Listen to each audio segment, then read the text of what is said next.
అందరికీ నమస్కారం. Very good morning. మీకు అందరికీ గుర్తుంటుంది, మార్చిలో ఈ సంవత్సరంలో మార్చ్ 17వ తేదీ నేను ఒక ప్రెస్ మీట్ పెట్టా ఇదే స్పాట్లో. ఆ ప్రెస్ మీట్లో నేను క్లియర్గా కాకినాడ డీప్ సీ పోర్ట్ గురించి, కాకినాడ సెజ్ గురించి ఆ రోజు వచ్చిన వార్త, ఆ రోజు ఆ ప్రెస్ మీట్ వార్త, పేపర్లో వచ్చిన వార్త క్లియర్గా ఆ రోజే తెలుగుదేశం పార్టీ చెప్పింది. ఏమని చెప్పింది? జగన్మోహన్ రెడ్డి దొంగతనం చేశాడు, జేబు దొంగ అని క్లియర్గా మేము చెప్పాం. పారిశ్రామికవేత్తలు ఆంధ్ర రాష్ట్రంలో ఎక్కడైనా సరే డబ్బు సంపాదించే కంపెనీలన్నీ జగన్మోహన్ రెడ్డికి వాటా కావాలని, ఆ కంపెనీలు జగన్మోహన్ రెడ్డి ఖాతాలోకి వెళ్ళాలని ఆ రోజే మేము చెప్పాం. కానీ మా మాట ఎవ్వరూ నమ్మల. కానీ ఈరోజు ఛార్జ్ షీట్ ఫైల్ అయింది. ఈరోజు ఏకంగా సిఐడి ఛార్జ్ షీట్ పెట్టింది. ఎవరి మీద పెట్టింది, ఎందుకు పెట్టింది, కాకినాడ సెజ్ ఏంది, కాకినాడ డీప్ సీ పోర్ట్ ఏంది అనే రెండు విషయాలు ఈరోజు మనం మాట్లాడుకుంటాం. First let me start with Kakinada deep sea port. Kakinada SEZ 8,320 ఎకరాలు. ఎంత? 8,320 ఎకరాలు కాకినాడ సెజ్ విస్తరణ. పెద్ద ఏరియా. వన్ ఆఫ్ ది, నాకు తెలిసి శ్రీ సిటీ తర్వాత కాకినాడ సెజ్ చాలా పెద్దది ఆంధ్ర రాష్ట్రంలో. ఈ సెజ్ మీద జగన్మోహన్ రెడ్డి కళ్ళు పడ్డాయి. ఎందుకంటే ధనవంతుడు, ఎంత ధనం ఉందని ఆ రోజుల్లో ఆవులు ఎంత ఉన్నాయంటే పెద్ద రెడ్డో లేకపోతే పెద్ద మనిషో ధనవంతుడో అని చెప్పేవాళ్ళు. ఇప్పుడు భూములు ఎంతుంటే అంత ధనవంతుడు అనే విషయం మీరందరూ గుర్తుపెట్టుకోవాలి. ఫిబ్రవరి 28, 2012లో గవర్నమెంట్ ఆఫ్ ఇండియా కాకినాడ సెజ్కి 2012లో కాకినాడ సెజ్కి 8,320 ఎకరాలు ఇచ్చింది. దిగారు జనాలు, పందులు, చిన్న పంది, పెద్ద పందికి చిన్న పంది పుట్టద్ది. పెద్ద పందులు ముసిలి పందులు అయిపోయినాయి అని చిన్న పందులన్నీ రూట్లోకి వచ్చినాయి. ఈ చిన్న పందులు? విక్రాంత్ రెడ్డి, విక్రాంత్ రెడ్డి, వైవి సుబ్బారెడ్డి కొడుకు శరత్ చంద్రారెడ్డి. ఎవరి శరత్ చంద్రారెడ్డి? మన పొట్టోడు వియంకుడు అన్న. ఏ పొట్టోడు? పొట్టి సారాయి రెడ్డి అల్లుడు అన్న. ఇదే శరత్ రెడ్డి తీహార్ జైల్లో 6 నెలలు ఉండేసి వచ్చాడు లిక్కర్ స్కామ్లో. ఇంకెవరు? The great Vijayasai Reddy, MP. పొట్టి సారాయి రెడ్డి కూడా ఈరోజు ఈ ఎఫ్ఐఆర్లో పెట్టారు. ఎందుకు పెట్టారు? ఎందుకంటే అరబిందో అనే కంపెనీ, ఏ కంపెనీ దీంట్లో వాటా కొనిందో ఆ అరబిందో వియంకుడు విజయసాయి రెడ్డి, పొట్టి సారాయి రెడ్డి కాబట్టి అని మీకు అందరికీ మనవి చేస్తున్నా. కత్తులు పెట్టారు, గన్నులు పెట్టారు, బెదిరించారు, మీటింగులు పెట్టారు, ఇంటికి రమ్మన్నారు ఆ కేవీ రావు గారిని. కేవీఆర్ గ్రూప్ అంటాం వాళ్ళని. ఆ కేవీ రావుని ఇంటికి రమ్మన్నారు. ఆ విషయం ఏ విధంగా వీళ్ళు ఆ షేర్స్ దొబ్బేశారో అది నేను కాకినాడ సీపోర్ట్ దగ్గరికి వచ్చినప్పుడు మాట్లాడతా. ప్రస్తుతానికి కాకినాడ సెజ్ గురించి మాట్లాడతాం. ఓకే, కాకినాడ సెజ్ 320 ఎకరాలు ఎంతకు కొన్నారో తెలుసా? వాటా కేవీ రావు వాటా దాంట్లో 48.74%లో ఆయనకి ఆల్మోస్ట్ 2011 ఎకరాలు, 4011 ఎకరాలు కేవీ రావు గారి కేవీఆర్ గ్రూప్కి ఉంది. ఈ 4000 ఎకరాలు ఎంత కొన్నారో తెలుసా? గెస్ చేయండి. 12 కోట్ల రూపాయలు. 4011 ఎకరాలు 12 కోట్ల రూపాయలకి బెదిరించి, తుపాకీ పెట్టి బెదిరించి ఈ హాఫ్ టికెట్ జగన్మోహన్ రెడ్డి ఈ డబ్బులు 4000 ఎకరాలు కొట్టేశాడనే విషయం మీరు అందరూ గుర్తుపెట్టుకోవాలి. అంటే కాకినాడ పోర్ట్ పక్కన 29,917 రూపాయలకి 1 ఎకరా కొన్నారు. ఈరోజు జగన్మోహన్ రెడ్డి నేను అడుగుతున్నా, పొట్టి సారాయి రెడ్డిని అడుగుతున్నా, భారతదేశంలో ఎక్కడైనా సరే 29,000కి 1 ఎకరా దొరకద్దా? 29,000కి 1 ఎకరా భారతదేశంలో ఎక్కడైనా దొరకద్దా అని మేము అడుగుతున్నాం. ఏమి కేవీ రావుకి అంత ప్రేమ మీ మీద? అంటే పొట్టి సారాయి రెడ్డి, జగన్మోహన్ రెడ్డి లావు పొడుగనే?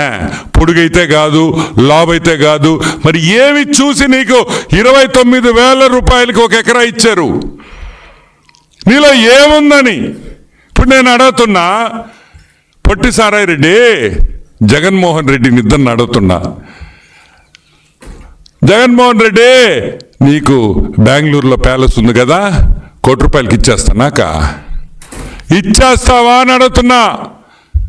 నీ బెంగళూరులో ఉండే ప్యాలెస్ నాకు 1 కోటి రూపాయలకి ఇస్తావా? లేదు తాడేపల్లిలో నీ కొంప 1 కోటి రూపాయలకి నాకు ఇస్తావా? లేదు విజయసాయి రెడ్డికి హైదరాబాద్లో 1.5 ఇళ్ళు, 1.5 ఎకరా ఇళ్ళు ఉంది, 55,000కి నాకు ఇచ్చేస్తావా? 60,000 వేసుకో. మీరు బెదిరించకపోతే, మీరు గన్ను పెట్టకపోతే ఏ పిచ్చోడైనా 4,000 ఎకరాలు 12 కోట్లకి ఇస్తాడా అని మేము అడుగుతున్నాం. సరే, ఆ 12 కోట్లు పక్కన పెడదాం కొంచెంసేపు. దీనికి పేమెంట్ ఎట్ట చేశారు తెలుసా? మీరు బిత్తరపోతారు. చెక్ పేమెంట్ చేశారు. ఏది?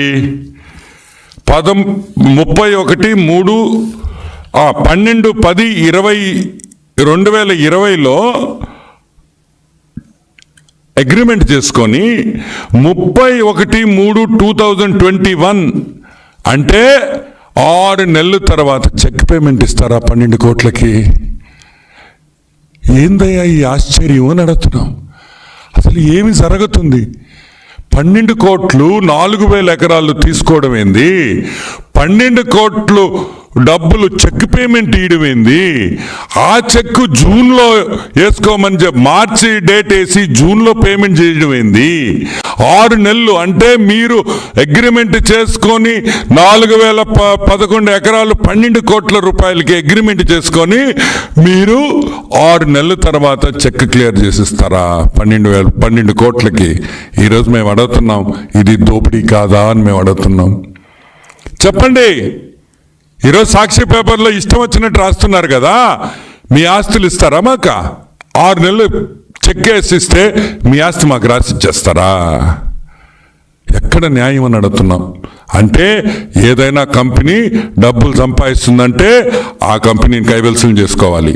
ఆ కంపెనీ కైవల్సం చేసుకోవాలంటే బెదిరించాలి, ఇంటికి పిలిపించాలి, వాడు చెప్పినట్టు వినండి. విక్రాంత్ రెడ్డి ఏం చెప్తే నేను చెప్పినట్టే అని జగన్మోహన్ రెడ్డి, విక్రాంత్ రెడ్డి ముందర కేవీ రావుకి చెప్పింది వాస్తవం కాదా అని మేము అడుగుతున్నాం. ఇంకొక విషయం, రోహిత్ చతుర్వేది అనే వ్యక్తి, ఈజ్ ఎ కన్సల్టెంట్. ఈ రోహిత్ చతుర్వేది అనే కన్సల్టెంట్ ఐఐఎంలో చదివాడు. ఆయన profile, Rohit Chaturvedi profile almost 25 పేజీలు ఉంది. ఇది కూడా నేను ప్రెస్కి పంపిస్తాను.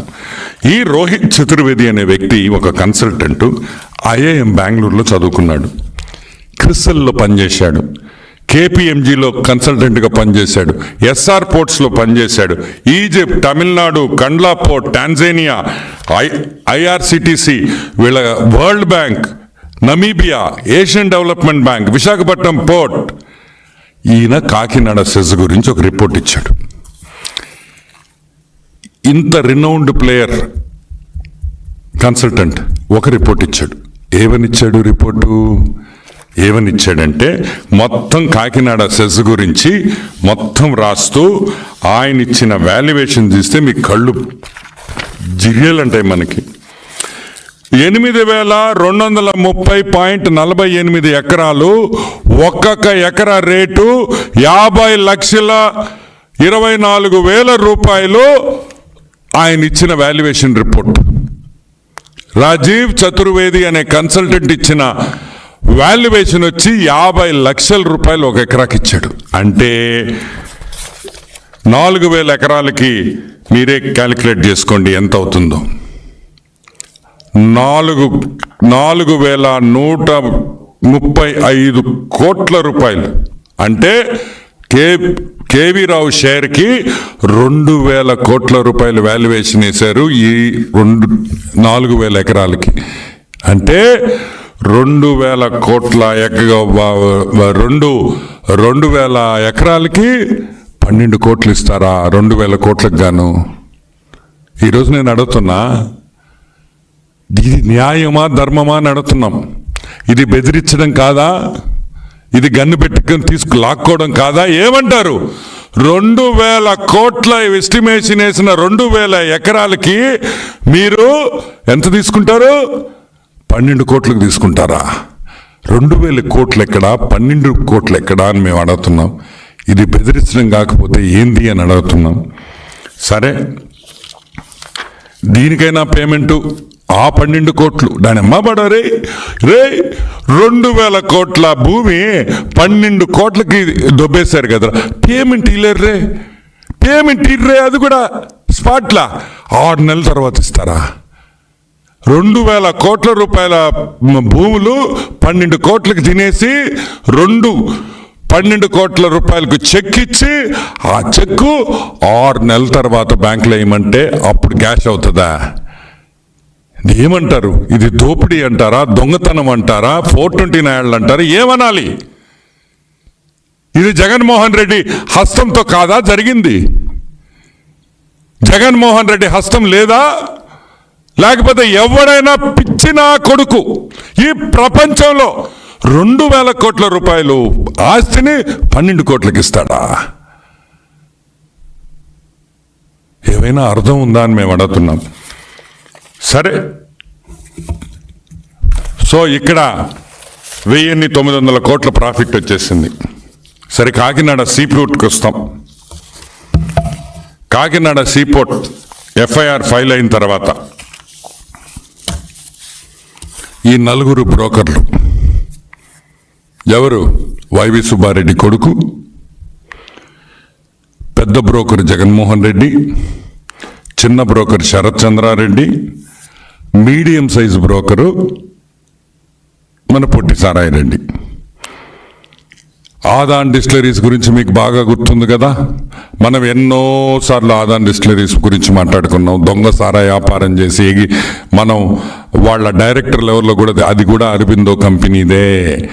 ఆ శరత్ రెడ్డే, ఆ అరబిందో శరత్ రెడ్డే ఈ శరత్ రెడ్డి.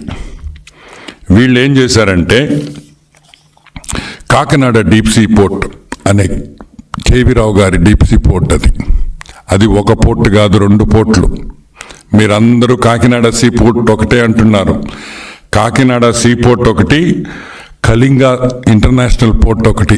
దాంట్లో కూడా వీళ్ళకి షేర్స్ ఉన్నాయి. ఈరోజు కాకినాడ సీ పోర్ట్ ఒక్కటే 451 కోటి నుంచి 530 కోట్ల రూపాయలు యావరేజ్ ఎర్నింగ్స్ ఈ సంవత్సరం, లాస్ట్ ఇయర్. అదే కాకుండా ప్రీవియస్గా ఆ కంపెనీ బిఫోర్ ట్యాక్సెస్ 290 కోట్ల నుంచి 330 కోట్ల వరకు సంపాదించింది. అంటే ఆదాయం, బిఫోర్ ట్యాక్సెస్ వచ్చిన ఆదాయం యావరేజ్ చూసుకుంటే 350 crores ఒక సంవత్సరానికి సంపాదించిన పోర్ట్ అది. ఈరోజు మేము అడుగుతున్నాం, అంత బ్రహ్మాండంగా జరుగుతున్న పోర్టు ఎవడైనా షేర్లు అమ్ముకుంటాడా? లాస్లో ఉండే కంపెనీని మనం షేర్లు అడిగితే లాస్లో ఉండే కంపెనీని మనం కొనుక్కోవచ్చు. నష్టాల్లో ఉండే కంపెనీని మనం కొనుక్కోవచ్చు, కానీ బ్రహ్మాండంగా లాభాల్లో ఉండే కంపెనీ ఎవ్వడు కూడా తక్కువ రేటుకి అమ్మడనే విషయం మనం అందరం గుర్తుపెట్టుకోవాలి.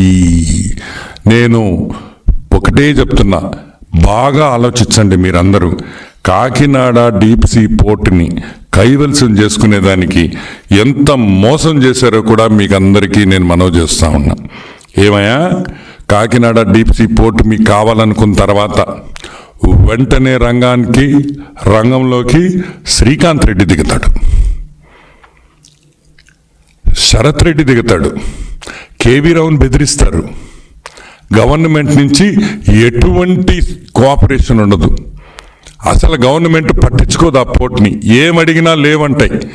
ఆ మాయన ఒక కంపెనీని దింపుతారు, ఒక ఆడిటర్ని దింపుతారు, ఇంకొక పెద్ద బ్రోకర్ ఆడిటర్ వాడు. పీకేఎఫ్ శ్రీధరన్ సంతానం అనే ఒక కంపెనీ చెన్నై నుంచి వస్తుంది. ఆడిటింగ్ మొదలు పెట్టద్ది, మొత్తం లెక్కలు చూస్తారు. 20 రోజుల లోపలే ఇంకో కంపెనీ వస్తుంది. ఏం దాని పేరు? క్రాల్ ఇండియా, ముంబై నుంచి. అంటే ఒకే కంపెనీని ఆడిట్ చేసేదానికి 2 కన్సల్టెంట్లు 28 రోజులు తేడాలో 28 రోజులు వాడు ఒక సైడ్ చేస్తున్నాడు, వీడు ఒక సైడ్ చేస్తున్నాడు. వీళ్ళిద్దరూ కాగితాలు నలిపి తిని చదివి 1,000 కోట్ల రూపాయలు కట్టాలి గవర్నమెంట్కి అన్నారు. ఎంత? 1,000 కోట్లు. యాడ్ నుంచి కట్టాడు కేవీ రావా? 1,000 కోట్ల రూపాయలు నువ్వు గవర్నమెంట్ కట్టాలి. నువ్వు గవర్నమెంట్ కట్టకపోలేని పరిస్థితుల్లో మేము కేసులు పెడతాం, లేదంటే ఆ వాటా మాకిచ్చేసేయి. సరే, అక్కడికి ఆగిందా? లేదు. షిప్పింగ్ ఏజెంట్లు ఎవరు? పోర్ట్లో పనిచేసే షిప్పింగ్ ఏజెంట్లు ఉంటారు. ఏ కంటైనర్ పోవాలన్నా, ఏ కంటైనర్ రావాలన్నా దాన్ని హ్యాండిల్ చేసేది షిప్పింగ్ ఏజెంట్లే. ఆ షిప్పింగ్ ఏజెంట్ల మీద కూడా భయపడ్డారు. వాళ్ళ కాగితాలన్నీ అడిగారు, వాళ్ళ లెక్కలన్నీ అడిగారు. బోత్రా షిప్పింగ్, శరత్ షిప్పింగ్, బెలేర్ లాజిస్టిక్స్, వీళ్ళని కూడా బెదిరించారు. వీళ్ళ కాగితాలన్నీ లాక్కున్నారు. అన్నీ ఎందుకు చేశారో తెలుసా? అన్నీ ఏ విధంగా ఆ పోర్టు, ఆ షేరు, కేవీ రావు వాటా 41% అమ్మే వరకు గొంతు మీద కత్తి పెట్టి వీళ్ళు తీసుకున్నారనే విషయం మీకు అందరికీ మనవి చేస్తా ఉన్నా. సరే, ఇది బాగుంది. అసలు విషయానికి వస్తాం, ఎందుకంటే ఇది ఆల్మోస్ట్ నేను 5-6 సార్లు చెప్పేశాను కాబట్టి. So will come to the next topic. ఈరోజు మీ ఇళ్ళు అమ్మాలంటే, మీ ఇళ్ళో నా ఇళ్ళో ఎవరైనా ఇళ్ళు అమ్మాలనుకుంటే రేటు నువ్వు చెప్తావా, కొనుక్కునేవాడు చెప్తాడా? నీ రేటుకి, నాకు నచ్చిన రేటుకి నా ఇళ్ళు అమ్ముకునేటప్పుడు నీకు ఇష్టం ఉంటే కొంటావు, ఇష్టం లేకపోతే కొనవు, అంతే కదా. మీ ఇళ్ళు అమ్ముకుంటే ఎదుటాడు 5 రూపాయలు అంటే ఇచ్చేస్తావా? 1 కోటి రూపాయలు ఇళ్ళున్నాయి, ఇవి కదా. నాకు నా ఇల్లు విలువ ఇంత, ఈ విలువ నాకు ఇస్తేనే నేను నా ఇల్లు నీకు అమ్ముతానని చెప్తాం. ఈరోజు నేను చెప్తున్నాను, కాకినాడ డీప్ సీ పోర్ట్లో 41% అమ్మేదానికి అరబిందో వాడు మనోహర్ చౌదరి అసోసియేట్స్ అని ఒక కంపెనీకి ఇస్తాడు. అంటే వాడు ఏ రేట్ చెప్తే అదే, ఈడే వాడికి డబ్బులు ఇస్తాడు, ఈడే వాడిని కన్సల్టెంట్గా పెడతాడు. అరబిందో గాడు, వాడు శరత్ గాడు, వాడే రేటు చెప్తాడు, ఈ రేటుకి అయితే మనం మీరు తీసుకోవచ్చు అని. సరే, ఎంత? 494 కోట్ల రూపాయలకి షేర్లు. ఒక్కొక్క టోటల్ షేర్స్ 41% షేర్స్ వచ్చి 494 crores వీళ్ళు ఫిక్స్ చేశారు. కేవీ రావు నా వల్ల కాదు, ఇది చాలా తక్కువ అన్నాడు. ఇస్తావా పోర్టు మూస్తావా అనే విషయం మీరందరూ గుర్తుపెట్టుకోవాలి. కత్తి గొంతు మీద పెట్టి 494 కోట్లకి ఒక రన్నింగ్ పోర్టు, ప్రాఫిట్లో ఉండే పోర్టు, విపరీతమైన లాభాల్లో ఉండే పోర్టుని కత్తి పెట్టి తీసుకుంది వాస్తవమా కాదా అని నేను అడుగుతున్నా. ఈరోజు నేను అడుగుతున్నా, మీకు మీ వాల్యుయేషన్, అసలు వాల్యుయేషన్ కూడా చూపిస్తాను నేను. మీరు ఆ షేరు 494 కోట్లకి ఎప్పుడు ఫిక్స్ అయిపోయిందో, ఎప్పుడు షేర్ వాల్యూ ట్రాన్స్ఫర్ అయిపోయిందో, 1000 కోట్ల రూపాయలు వేసిన ఫైను కట్టాల్సిన డబ్బులు 8 కోట్లు వెళ్ళిపోయింది. 1000 ఎక్కడ, 8 కోట్లు ఎక్కడ అని నేను మనవి చేస్తా ఉన్నా. ఇది కరెక్టా? అప్పటికి ఈ శ్రీకాంతం వీళ్ళందరూ ఎవరు, పీకేఎఫ్, శ్రీధరన్, సనాతనం ఎలా ఒప్పుకున్నారు అని మేము అడుగుతున్నాం కన్సల్టెంట్ని. అసలు మెడ్రాస్ నుంచి కన్సల్టెంట్లు ఇక్కడికి రావడం ఏంది? ఆంధ్రాలో కన్సల్టెంట్లు లేరా? ఏపీ గవర్నమెంట్ ఇండియాలో ఆంధ్ర రాష్ట్రంలో చార్టర్డ్ అకౌంటెంట్స్ ఉన్నారా లేదా అని మేము ప్రశ్నిస్తున్నాం. అంతే గవర్నమెంట్ డిపార్ట్మెంట్ చేయొచ్చు కదా, ఎందుకు చేయించలా? ఏం గవర్నమెంట్ మన ఫైనాన్స్ డిపార్ట్మెంట్లో ఆడిటర్లు లేరా? ఫైనాన్స్ డిపార్ట్మెంట్లో పనిచేసే ఆడిటర్లు ఉన్నారా లేరా? ఉన్నప్పుడు నువ్వు ఎందుకు చెన్నై నుంచి తీసుకొని రావాల్సి వచ్చింది? ఎందుకంటే విజయసాయి రెడ్డి చెన్నైలోనే అతను ఒక చార్టర్డ్ అకౌంటెంట్గా, పనికి మాలిన చార్టర్డ్ అకౌంటెంట్గా అక్కడ ఉండేవాడని కూడా నేను మనవి చేస్తా ఉన్నా. ఈరోజు మీరు చెన్నై నుంచి చార్టర్డ్ అకౌంటెంట్లు తీసుకొని వస్తారు, ముంబై నుంచి తీసుకొని వస్తారు, కానీ ఆంధ్ర వాళ్ళని మాత్రం తీసుకురారనే విషయం మీరందరూ గుర్తుపెట్టుకోవాలి. ఈరోజు అదే రాజీవ్ చతుర్వేది, అదే కన్సల్టెంట్ రోహిత్ చతుర్వేది, ఆయన కాకినాడ డీప్ సీ పోర్ట్ మీద ఒక వాల్యుయేషన్ వేశాడు. దీంట్లో ఫాస్ట్గా చెప్పేస్తాను, ఎందుకంటే ఇది టెక్నికల్, మీకు అంత నచ్చకపోవచ్చు. డిస్కౌంటెడ్ క్యాష్ ఫ్లో అనే ఒక system, comparable market multiple approach అనే 2 విధానాలుగా జనరల్గా ఒక ఫర్మ్ వాల్యుయేషన్ చేస్తాం. ఎనీబడి ఎవరైనా ఒక కంపెనీ కొనాలంటే ఈ 2 విధానాల్లో వాల్యుయేషన్ చేస్తాం. వాళ్ళు ఇచ్చిన వాల్యుయేషను యావరేజ్ వాల్యుయేషన్ 6,123 crores ఆ కంపెనీ వాల్యుయేషన్. యావరేజ్ 6,048 crores రెండో వాల్యుయేషన్. అంటే కేవీ రావు కేఎస్పిఎల్ 41% స్టేక్ వచ్చి 2,689 కోట్ల రూపాయలు, 2,689 కోట్ల రూపాయల షేర్ని మీరు 400కి దొబ్బేస్తారా? 494 కోట్లకు తీసుకుంటారా? 2,689 కోట్ల షేర్ని. ఈరోజు నేను అడుగుతున్నా, సరే అది కూడా ఒప్పుకుంటా, కేవీరావు పిచ్చోడు కాబట్టి, కేవీరావు విషయం తెలియదు కాబట్టి, కేవీరావు అమాయకుడు అనుకో మీరు చెప్పే వాదనలో. సింపుల్ పాయింట్,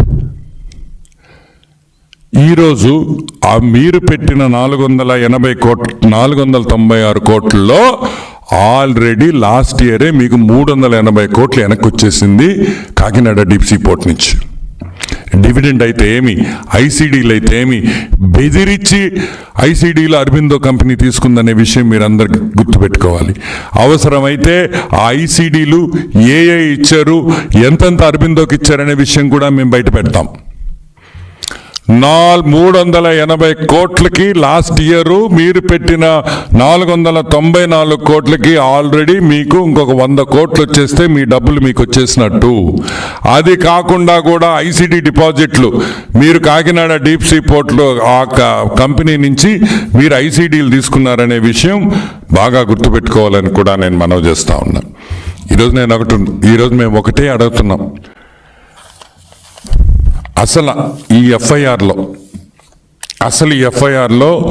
A1గా ఉండాల్సింది ఎవరు? విక్రాంత్ రెడ్డి కాదు, YS Jaganmohan Reddy half ticket. ఈరోజు A1గా ఉండాల్సింది. ఈ విషయం నేను సిఐడి డిపార్ట్మెంట్కి, డిఐజీ గారికి, డీజీపీ గారికి అందరికి నేను మనవి చేస్తున్నా. క్రియ అన్నీ కూడా వైఎస్ జగన్మోహన్ రెడ్డి అనే విషయం గుర్తుపెట్టుకోండి. వైఎస్ జగన్మోహన్ రెడ్డి అండ లేకపోతే కేవీ రావు ఈరోజు ఈ పరిస్థితుల్లో ఉండేవాడు కాదని కూడా నేను మనవి చేస్తా ఉన్నా.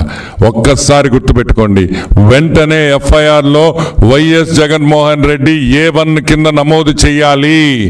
ఎందుకంటే జరిగిన ఈ కుట్ర తాడేపల్లి ప్యాలెస్లో బయట కాదని కూడా నేను మనవి చేస్తున్నా.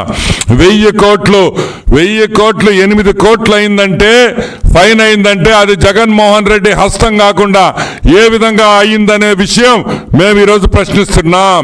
వెంటనే వైఎస్ జగన్మోహన్ రెడ్డి A1గా ఈ కేసులో ముద్దాయి వేసి వెంటనే అరెస్ట్ చేసి అతని ఇంట్రాగేషన్ చేసి వాస్తవాలన్నీ బయటకు తీసుకురావాలని కూడా ఈరోజు మేము డీజీపీ గారిని కోరుతున్నాము. ఇంకొక విషయం కూడా, ఇట్ ఈస్ నాట్ ఏదో డబ్బులు కంపెనీలు కాదు.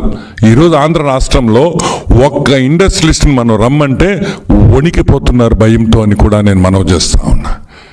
ఈరోజు ఎవరినైనా పెద్ద కంపెనీ వాళ్ళకి రాండి అంటే మాకు ఇక్కడ స్వేచ్ఛ లేదు, భయము. ఈ విధంగా జరిగింది. జగన్మోహన్ రెడ్డి టైంలో కత్తులు గిత్తులు బెదిరింపులు డబ్బులు.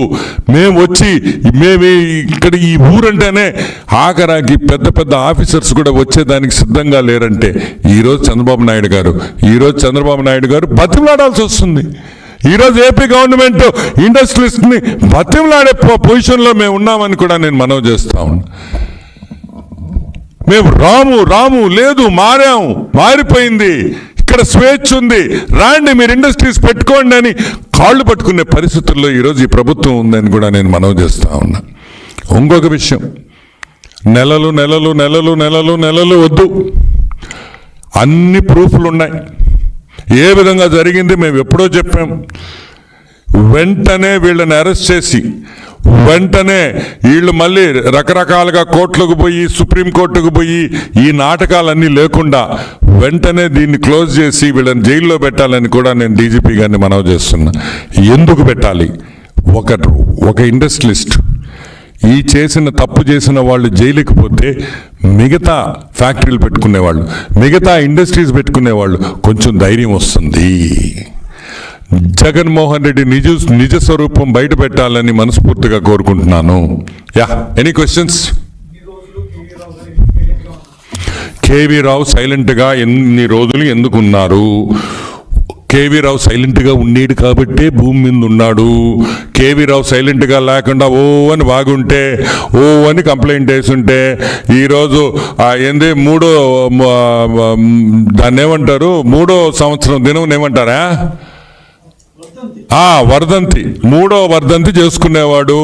కేవీ రావు తెలివిగల్లోడు కాబట్టి, ప్రాణం మీద ఆశ ఉండింది కాబట్టి, బతకాలని ఉండింది కాబట్టి అన్నీ మూసుకొని, అన్ని పైన కింద అన్నీ మూసుకొని గమ్ముగా ఉండేడు కాబట్టే ఈరోజు కేసు పెట్టగలిగాడు అనే విషయం మీరందరూ గుర్తుపెట్టుకోవాలి. ఇంకొక విషయం, ఈరోజు సాక్షి చూస్తుంటే బెల్లం వచ్చింది. మా పొట్టోడు ఫోటో వేసి తెలుగు సినిమా మసాలా స్క్రిప్టు తనపై నమోదైన ఎఫ్ఐఆర్ పై విజయసాయిరెడ్డి కేవీ రావు బెదిరించినట్లు ఆధారాలు ఉన్నాయా? ఇప్పుడు నేను ఒకటి అడగతా, అరే బెదిరించినట్లు ఆధారాలు ఉన్నాయి. ఇప్పుడు నేను చెప్పిందంతా ఏంది? నీ ఆస్తి అంతా నువ్వు ₹1,00,000 ఇచ్చేస్తారే నాకా? ఇస్తావా? నువ్వు ఇస్తావా? మీ హాఫ్ టికెట్ జగన్మోహన్ రెడ్డి ఇస్తాడా? అంటే ₹1,00,000 ఆస్తి రూపాయికి ఇచ్చేస్తా. నీ కొంప రాసిచ్చి హైదరాబాద్లో చెక్ పంపిస్తా 6 నెలల తర్వాత వేసుకొని. నేను కొంటా నీ ఆస్తి, కానీ 6 నెలల తర్వాత రూపాయికి. ఇవన్నీ మాటలు కాదు. కాకినాడ ఇంకొకటి, అంతా బాబు కుట్ర. డబ్బులు తినేది మీరు, కుట్ర మాత్రం బాబుది. ఈరోజు మేము అడుగుతున్నాం, ఒక పోర్టు సక్సెస్ఫుల్గా నడిపే పోర్టుని కూట్నీళ్ళకి కూట్నీళ్ళకి కొనేసారు మీరు. కూట్నీళ్ళకి కొని అది బాబు కుట్ర. బాబు గారికి ఏం సంబంధం అని మేము అడుగుతున్నాం. ఈరోజు కేవీ రావు వచ్చి ఈ విధంగా బెదిరించారని చెప్పారు కాబట్టే ఈరోజు ఎఫ్ఐఆర్ నమోదైంది. అయినా కానీ నాకు మాత్రం ఒక నమ్మకం ఉంది, ఇది కాకపోయినా తొందరలో వేరే కేసులో నువ్వు డెఫినెట్గా జైలుకి పోతావని కూడా నేను మనవి చేస్తూ, ఇంకేమన్నా ఉన్నాయా?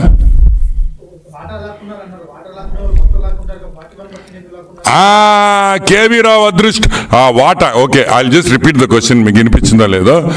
వాటా లాక్కునే వాళ్ళు 41% లాక్కుంటారు. 41% ఎందుకు లాక్కుంటారు? 51% లాక్కుంటారు కదా అంటారు మన జర్నలిస్ట్ సోదరులు.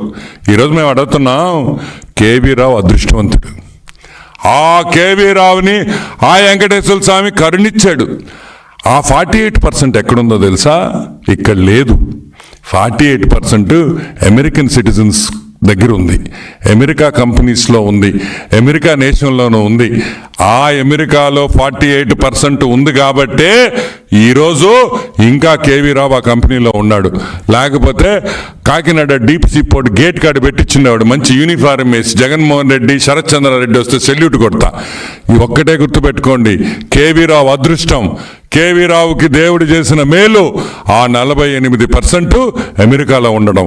అది అమెరికాలో ఉంది కాబట్టి, వాళ్ళ మీద గన్ను పెట్టలేం కాబట్టి, వాళ్ళ కత్తితో బెదిరించలేము కాబట్టి ఈరోజు ఆ షేర్ని కాపాడుకోగలిగాడు కేవీ రావు. అతని అదృష్టం అని కూడా నేను మనవి చేస్తా ఉన్నా. Yeah, anything else? యా, మర్చిపోయినా. Yeah, that's so true. Okay, ఇప్పుడు ఈ షేర్ ట్రాన్స్ఫర్ జరిగేటప్పుడు వాస్తవంగా చాలా అబ్జెక్షన్స్ వచ్చినాయి. ఏమైనా అబ్జెక్షన్స్ వచ్చినాయి? అసలు ఈ షేర్ ట్రాన్స్ఫర్ తప్పు, ఈ షేర్ ట్రాన్స్ఫర్కి అసలు ఇదే లేదు, పెట్టేదానికి లేదు, చేసేదానికి లేదని మేమనలా. అది చెప్పింది యాక్సిస్ బ్యాంకు. యాక్సిస్ బ్యాంకు ఒక లెటర్ రాసింది. ఎక్కడో పెట్టాను. యాక్సిస్ బ్యాంక్ ఒక లెటర్ రాసింది, ఇదిగోండి. ఏమని రాసింది? Please note, a letter dated April 25, 2021. Please note that Axis Bank has not accorded approval for the same transfer, share transfer. However, it seems that the company has effected the change in shareholding without Axis Bank approval. The purported transaction is material and a serious breach of sanction terms and qualifies as an incidence of early warning signal, EWS. Axis Bank ఒక EWS issue చేసింది, early warning. ఎవరికి? KSPL కి.